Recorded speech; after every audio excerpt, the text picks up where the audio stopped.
where you see the passing of time. The crowds in St. Peter's Square are praying like mad for the Pope's light. Where moments refuse to die. This is a momentous hour in world history. This is the invasion of Hitler's Europe. And where victory lives on. Plenty of girls are being kissed by plenty of boys they don't know, and they do not care. You can love it, hate it, embrace it, or turn away. Lennon shot to death late last night outside his apartment building. But it is a past we all share. Come on out here and give me a salute. Big Navy salute. This is where yesterday has a home, where we wonder what it was like back then. Go forward, knights, in safety. And not too long ago. His spirit must live on. It's where history has its place and where the past comes alive. The History Channel. Now touring America's principal cities, General Motors' 1953 Motorama is attracting crowds like this one of 55,000 New Yorkers who throng to the Waldorf Astoria on opening day. In the hotel's grand ballroom, the show is on.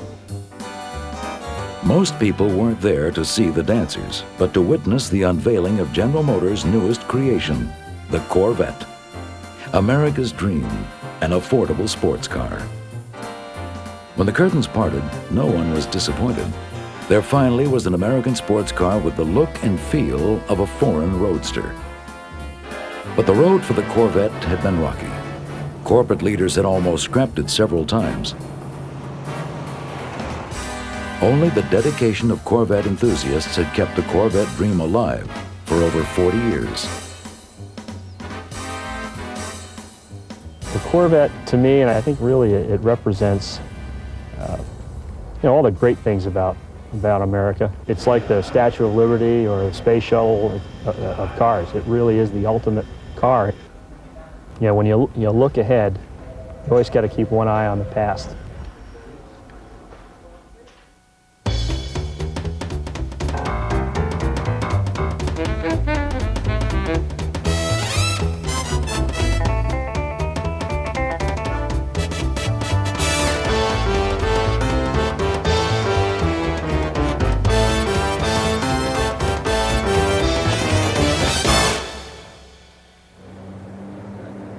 The Corvette story began in World War II.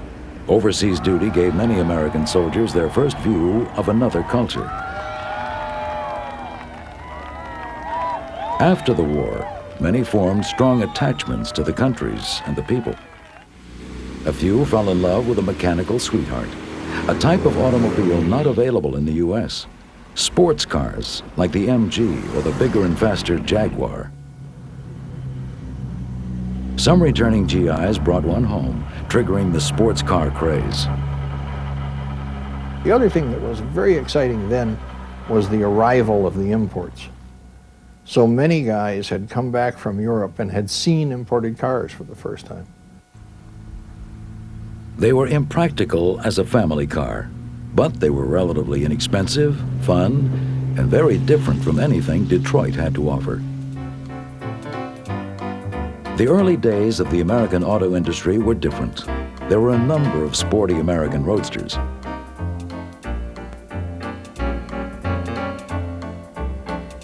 Cars like the Mercer Raceabout were built to be taken directly from the showroom to the racetrack. Many dreamed of owning a Mercer or its rival, the even faster Stutz Bearcat.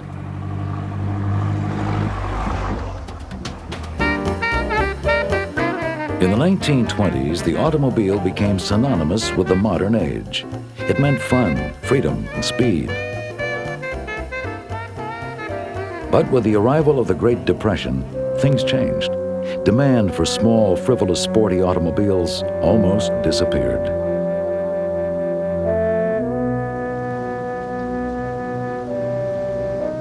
In order to survive, U.S. manufacturers concentrated primarily on practical, inexpensive transportation. However, the allure of speed wasn't completely forgotten. In 1932, Ford's fast new V8 engine was a sensation. High-end sports and luxury models were doomed. Cars like the record-breaking Duesenbergs couldn't find enough buyers. One by one, these car companies began to vanish.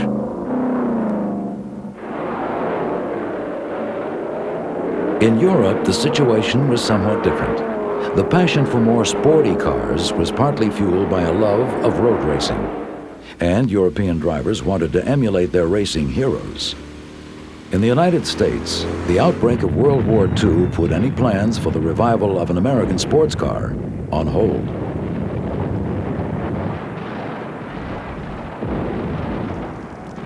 The government ordered all civilian auto production stopped in 1942, and Detroit quickly converted to full-time war production. After the war, everyone wanted a new car. It didn't matter what it looked like or what it was.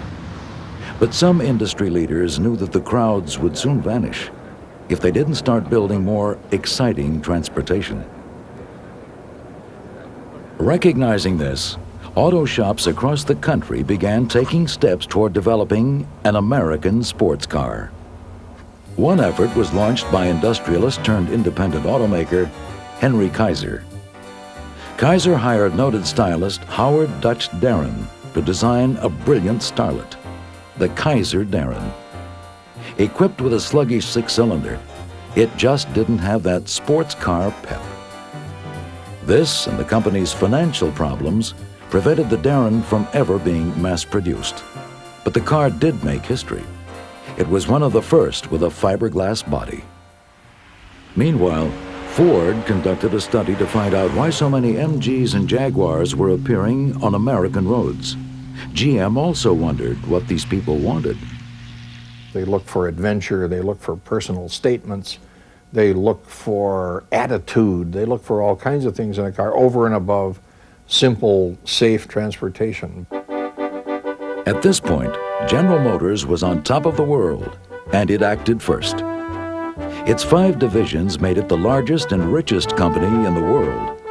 In the coming decade, it would become the first corporation to gross $1 billion.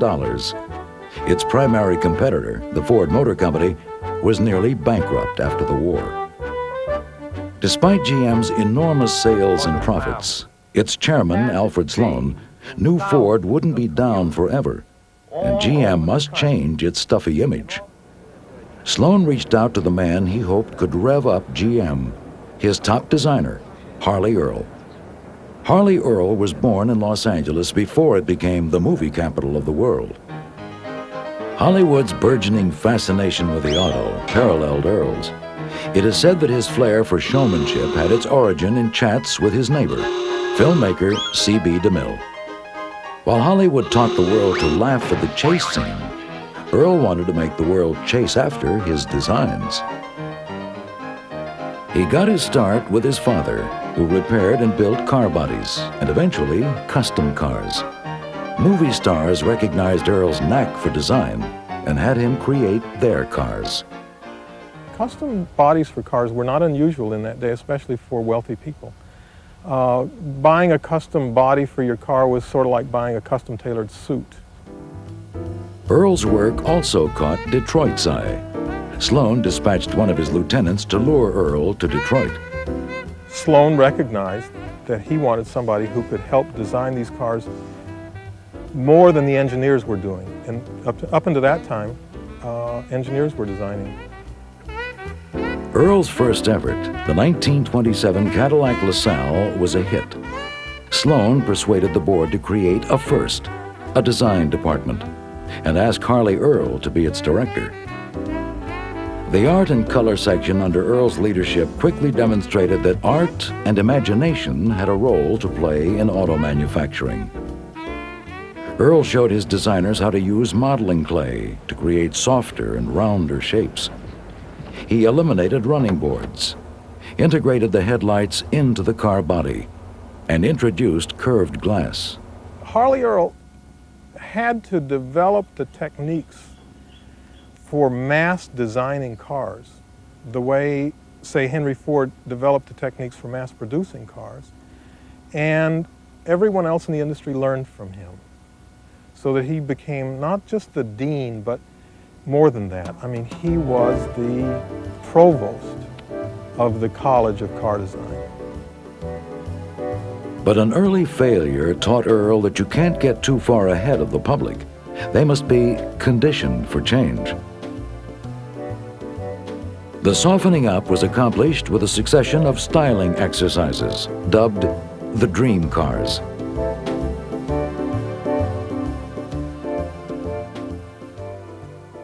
I'll be the talk of the town. His Hollywood upbringing gave him the uncanny ability to appeal to the dreams and aspirations of America. 1,000 windows, yellow with light. I'm a girl who happened to think The Dream Cars were a hit, but they needed a venue to be seen. GM invented a touring auto show called the Motorama. Since it's just a dream and involves no money, which one would you like me to buy you? In spite of his success, Earl became disenchanted with GM's image. He felt something was missing. Oh, so beautiful, I really don't know, so let me go down, get the road down, and look at it. He began to formulate his plans for the creation of an American sports car, the Corvette. In 1951, as Americans spent the summer watching a new ball player, Willie Mays, and the last season of an old favorite, Joe DiMaggio, the Corvette dream began to take shape.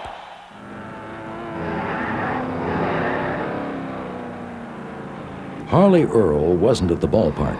He spent his summer at the races, watching the world fall in love with foreign-built sports cars.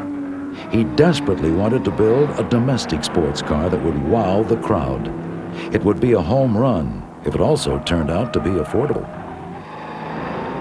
He thought it'd be a nice thing for the Americans to be able to offer college kids an inexpensive car, but still would look very sporty and racy and would appeal to these kids. Earl and his design team got busy with a 1953 GM Motorama in mind. He gave his staff free rein, except they had to use stock GM mechanical components. His personal styling favorite, the Jaguar XK120, inspired the designer's initial sketches. Earl quickly approved. Earl decided to use a relatively new, lightweight, and rust-free material for the show car's body, fiberglass. It gave the car something that the MGs and Jaguars didn't have.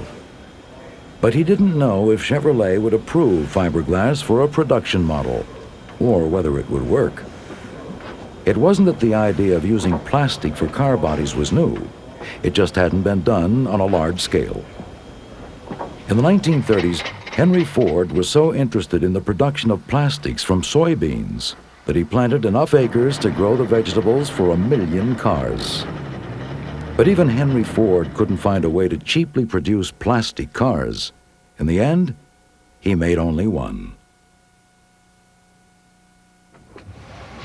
With this in mind, Earl knew that using fiberglass was going to be a hard sell to the management team, but he argued that, at this stage, it was only a show car.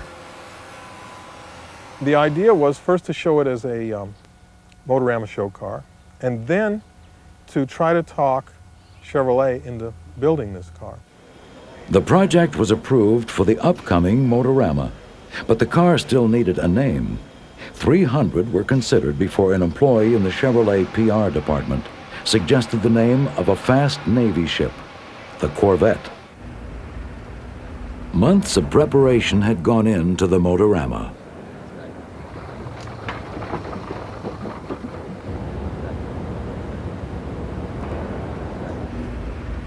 They'd been waiting for hours, but it wouldn't be long now until the public got a look at the new Corvette. A somewhat nervous Harley Earl oversaw last-minute details. The stakes were high. This 1953 show car had to be a hit, or his dream would die. Finally, it was showtime.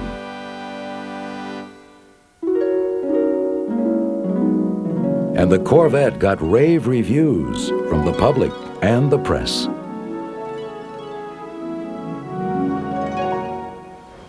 Because of the response to the show car, Chevrolet scrambled to produce the Corvette. GM executives decided the production Corvettes would also be made out of fiberglass. In just weeks, Chevrolet set up a production line, a task that normally took years. Building the fiberglass-bodied cars was a learning process. New timings, techniques, and tools were required. The laminators quickly exhausted the local store's inventory of spatulas. It was rumored that the area homemakers couldn't bake for months. By the end of June 1953, the first production Corvettes rolled off the line, but only 300 cars could be completed that first year. All were made in polo white with red interiors. The cars were beautiful, but they were saddled with an underwhelming 6-cylinder engine linked to a 2-speed automatic transmission. Unfortunately, this engine and transmission couldn't deliver the performance sought by aficionados, and the car's steep $3,500 price tag was well above the $1,800 target price. The initial overwhelming public approval began to wane. It was sort of neither fish nor fowl. It was just a boulevard sports car. Sheer and simple joy. To make the most out of the few Corvettes available, Chevrolet spoon-fed them to high-profile customers, like the first host of NBC's Today Show, Dave Garroway. Boy, what a car.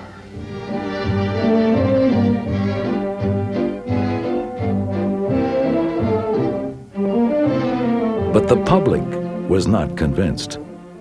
By the next model year, 1954, the production schedule was a bit smoother. More than 3,500 cars were built. But even dropping the price almost $1,000 didn't stimulate demand. Nearly half of that year's production run would remain unsold.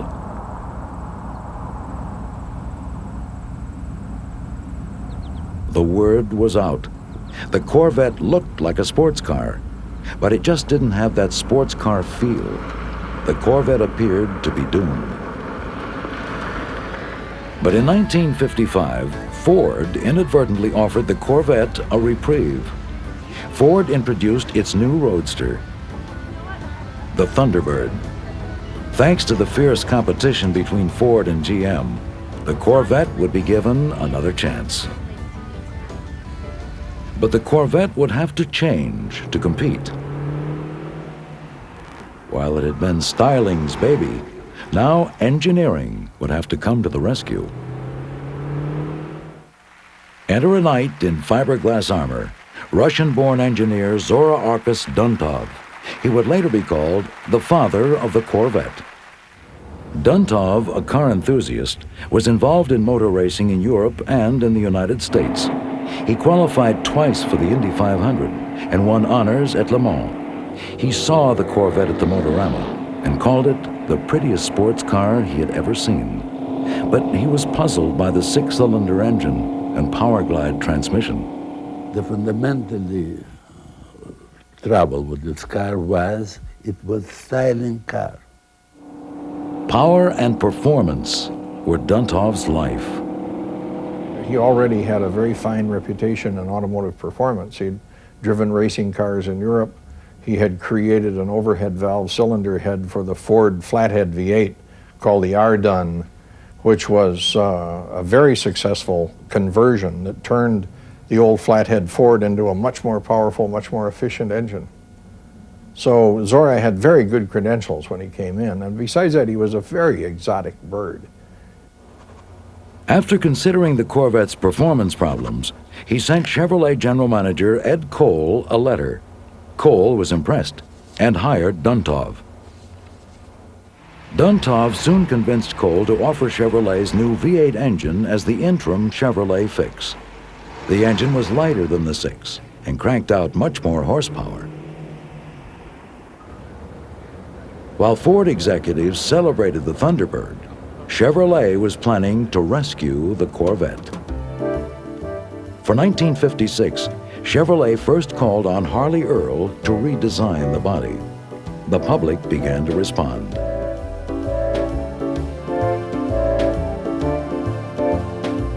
While Earl performed his magic on the body, Duntov cast his spell on the engineering. Next, Duntov took a crack at establishing a new speed record at Daytona Beach, Florida. He knew the Corvette must race on Sunday to sell on Monday.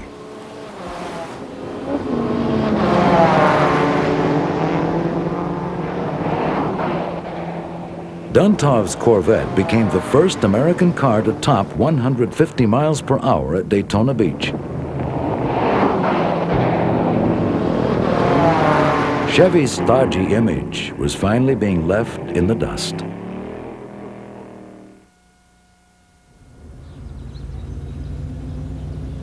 There was no need to change Corvette's looks for 1957, but new performance options like a 4-speed manual gearbox and fuel injection helped to nearly double sales. Fueled by his success, Duntov now wanted to develop a Corvette race car that could compete at Sebring and even Le Mans. In 1957, Duntov's request for a factory racing program was approved. Work began on the Corvette Supersport, or SS race car.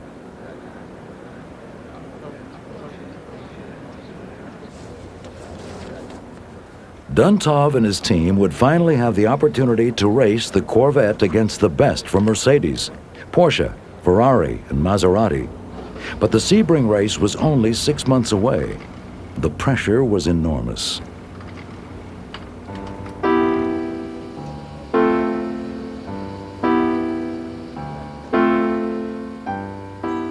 It was rumored that to speed up the process, he copied a Mercedes 300 SLR frame. Duntov was striving for lightweight and strength.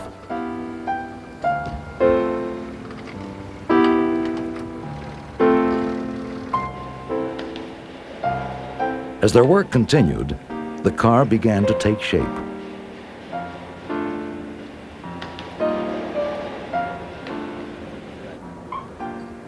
In order to test components, Duntov prepared a similar car he called the SS Mule.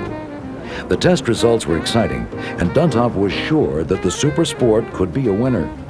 It wouldn't be until much later that the true value of the Mule was realized.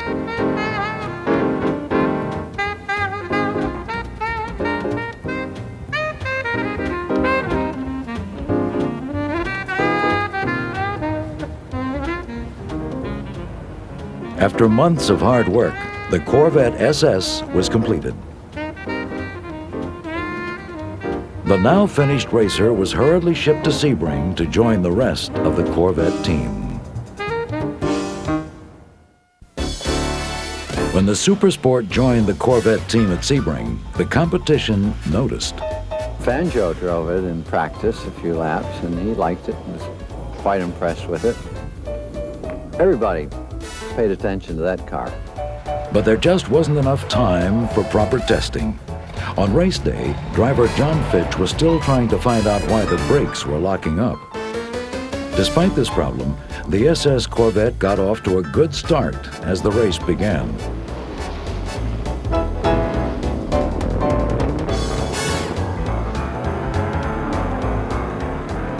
But the brake problem grew worse.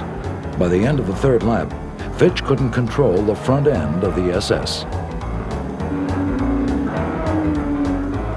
After a quick tire change, he returned to the race and began to challenge the leaders. The rest of the Corvette team held its own and hoped the SS would pull through. The SS withdrew from the race. It just wasn't meant to be. The other Corvettes finished. One managed to win the production GT class, and the others finished 15th and 16th.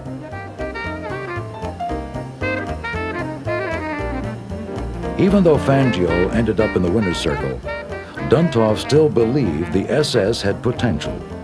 He wanted to try Sebring again, and ultimately, Le Mans. Exhausted, he took a vacation. While he was away, the Automobile Manufacturers Association dropped a bombshell. they announced a ban on factory-sponsored racing.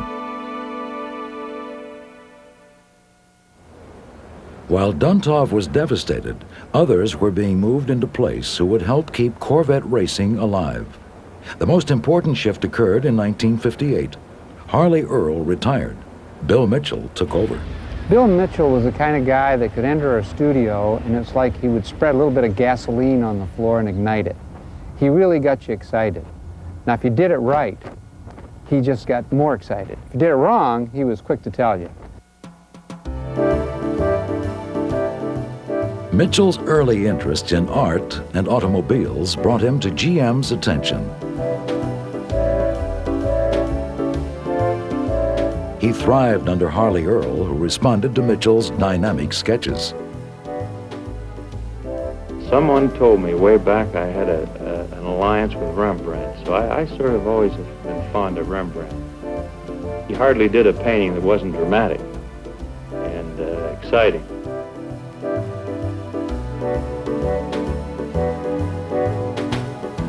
For his personal excitement, Mitchell acquired an early Corvette racer. This ensured his interest in the Corvette's fate. Mitchell saw unlimited opportunities for the Corvette, now that the Thunderbird had opted to blend in with the rest of Ford's offerings. The Thunderbird was always some other kind of a car. Even when it had 2 seats, it was never a sports car. It was just a big old comfortable Ford with 2 seats. And the Corvette aspired to be a sports car from the beginning. They just got it wrong with the first couple of years. Mitchell desperately wanted to fix the Corvette.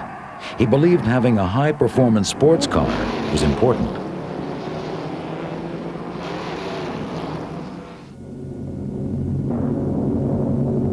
When Mitchell assumed control, racing was still a dirty word. Chevrolet was busy selling the safety and durability of its full-size lineup. Thrilling proof of the durability, safety, handling ease, and all-around performance that are built into every 1958 Chevrolet. Well, you'll excuse me if I sound a little prejudiced, but after that, what a car.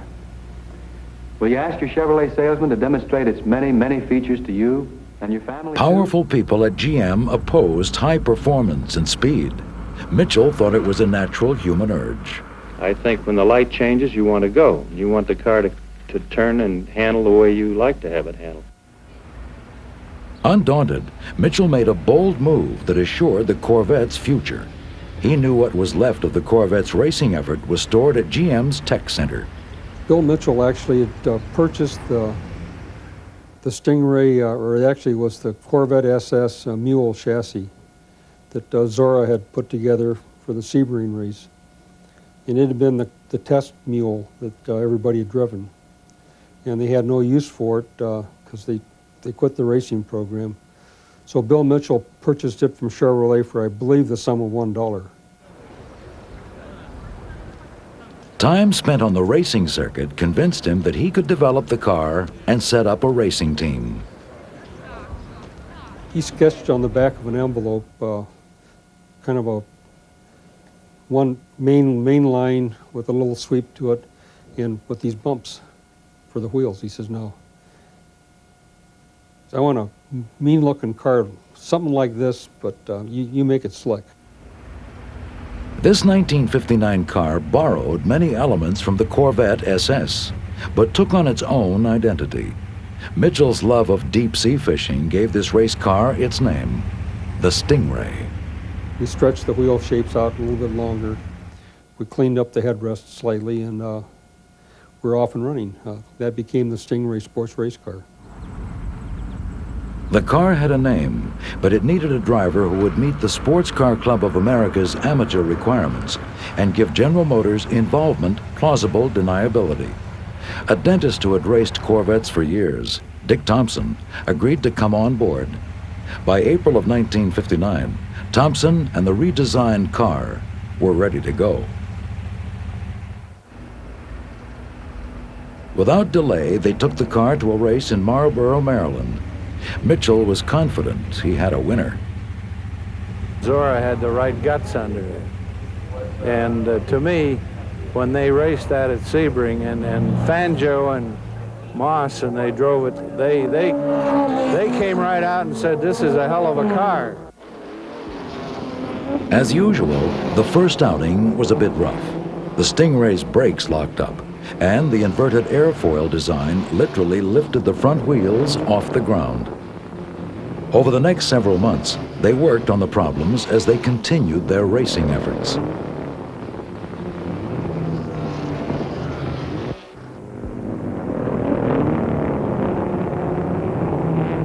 In 1960, they repainted it to the silver color, and they made a whole new body, which was very, very lightweight. And then the car became a lot more successful. They fixed the brakes, and Dick Thompson was driving it on a steady basis, and he was a very good driver.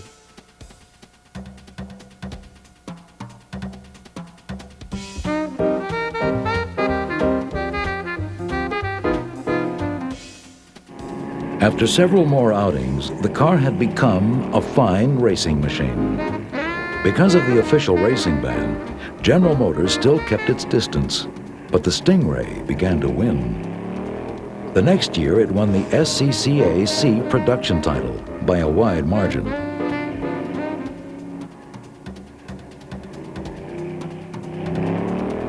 The Stingray's biggest influence wasn't on the racetrack.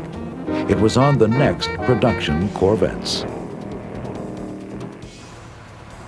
The first sign of the Stingray's influence on official Corvette design came in the 1961 and 1962 models. Mitchell redesigned the entire car.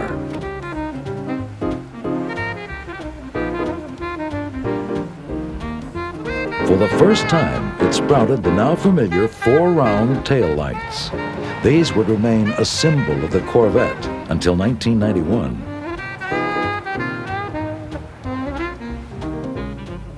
Meanwhile, Mitchell and Duntov were busily forging the Corvette's new definition.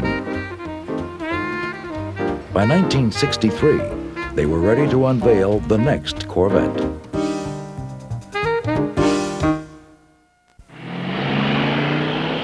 With the Stingray's introduction in 1963, Corvette sales boomed. For the first time in Corvette history, people paid the sticker price. No deals were made.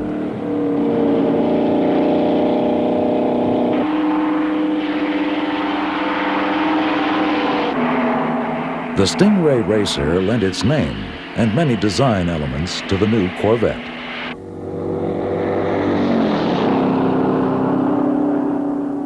While the 1963 Corvette's styling was radically different from previous Corvettes, the public embraced the changes.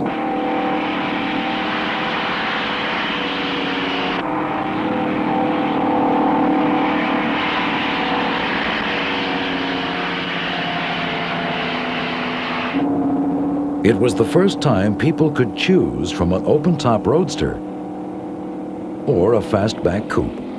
The fastback resembled Mitchell's own Jaguar E-Type.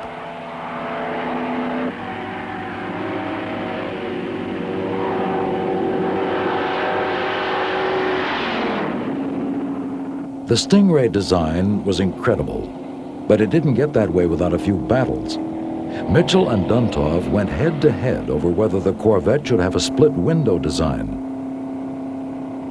Mitchell thought it added to the sleekness of the car. Bill Mitchell wanted the split window, and he forced the issue, and the split ended up a lot wider than it was supposed to, so it really obscured your rear vision. But the new car was hailed as the flagship of the American automobile industry.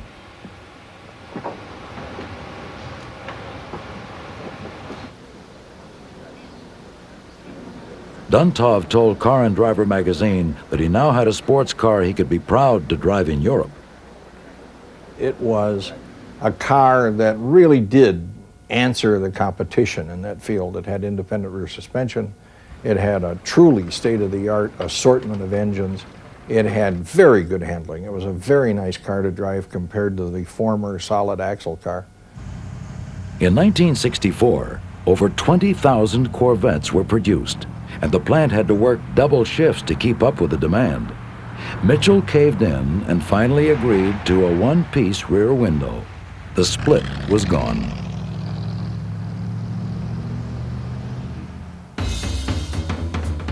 Major changes started to take place in the American auto industry during the mid-60s.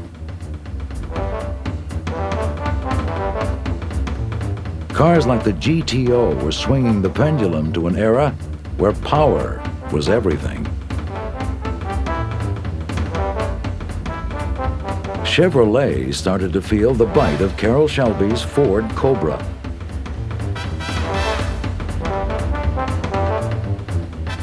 Ironically, Chevrolet could have been the predator if executives hadn't turned their noses up at Shelby in 1961. But by 1965, Mitchell was already planning the next Corvette and refused to let the Cobra's venom stop him. It all started years earlier with a fishing trip. Bill Mitchell had caught a shark off of Bimini, and of course he said it was a Mako Shark. I don't really think it was, but that's what he thought it was. Mitchell asked stylist Larry Shinoda to design an experimental Corvette resembling the fish. Near the front wheel well, the car had vertical gills and a sharp, menacing nose.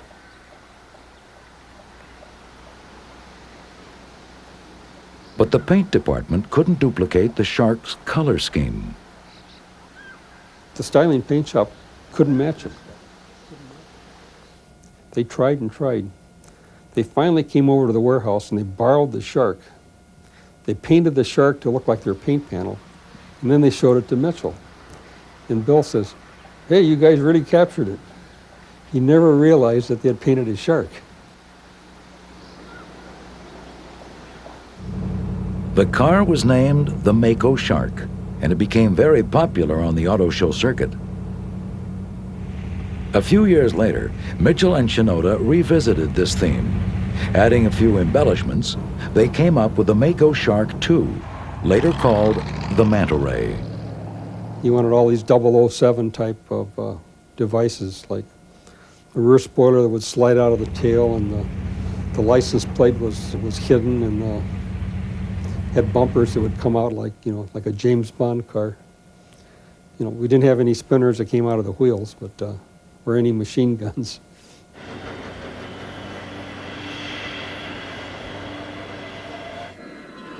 The Mako Shark II got compliments from around the globe.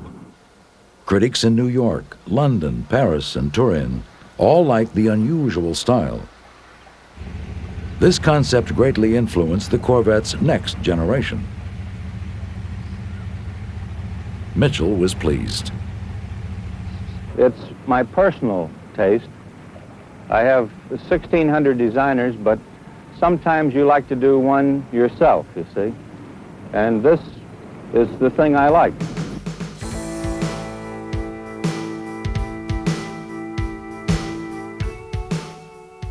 When it was released in 1968, the new Mako Shark-inspired Corvette was unique.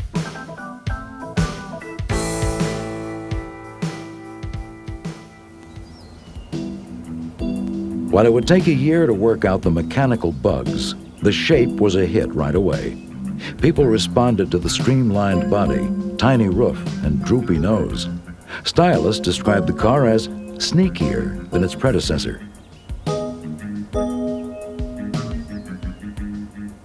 It has a sort of a hound dog look, like it's sniffing for something. After being dropped for a year, the Stingray name was back.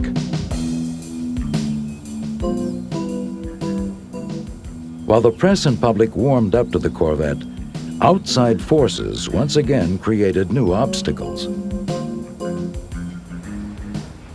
Concerns about smog, the environment, safety, and the gas shortages all combined to force a massive reduction in automobile horsepower in the 1970s.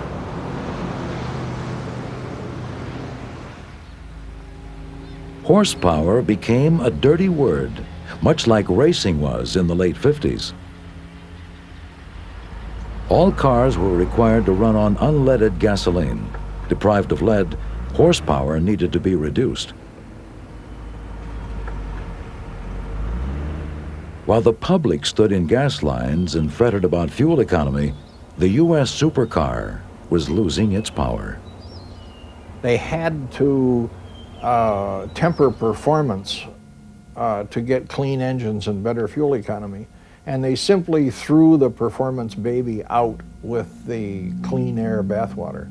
They just suddenly, they found themselves with cars that had drivability problems. They had cars that didn't do anything very well. And by the late 70s, the Corvette began to lose some of its staunchest advocates. Duntov turned 65 and retired. And just 3 years later, Bill Mitchell decided to call it quits. Fresh from working on the Camaro, Dave McClellan was brought in to replace Duntov as the Corvette's chief engineer. The mood around Chevrolet was pretty pessimistic as McClellan took over. Unlike Duntov, he was considered to be a conservative company man. The automaker was struggling to adapt to new government regulations. By the end of the decade, Corvette design and engineering was becoming stale. McClellan had something in mind, but many feared that government regulations and the lack of corporate support would kill the Corvette. But McClellan and the Corvette's new chief designer, Jerry Palmer, were fighting for what they hoped was going to be an incredible car. McClellan and Palmer convinced GM to go ahead with their design, and by the 1984 model year, the next Corvette was finally ready to be released. Rave reviews followed. Engine and transmission improvements showed that performance, fuel economy, and clean air were not incompatible. It was America's first 140-mile-per-hour car in over a decade. Sales doubled. More than 51,000 Corvettes were sold in 1984. While the car had changed, it still had that Corvette attitude. It just looks like what it is, a thoroughbred runner. And it can't have a passive look. It has to have this little bit of an angry look. It looks like it wants to do battle, if you will. It looks like it's ready to be launched. It just has that aggressive look. Don't fool with me, I am a Corvette. The new Corvette was far more successful than the original, but sales began to fall off by 1988. As the American economy stumbled, all sports and luxury models felt the pinch. Once again, rumors spread about the Corvette's demise. GM's engineers responded by setting their sights on creating a better car than the Europeans. With the help of Lotus, the famed British racing and engineering firm, the ZR1 Corvette became a production reality in 1990. The so-called King of the Hill featured a specially produced 4-cam, 4-valve per-cylinder V8 engine called the LT5. It provided high performance, long-term durability, and improved fuel economy. In early March of 1990, Tommy Morrison and 7 other endurance drivers attempted to find out what the ZR1 could do.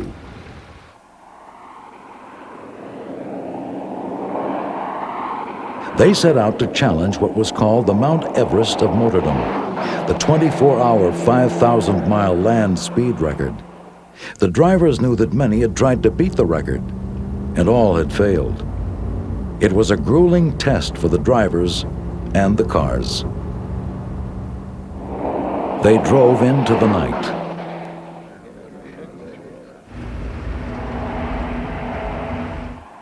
As the sun rose, they knew they were getting close. 3 hours later, they established a new 24-hour record of over 175 miles per hour, almost 15 miles faster than the old record.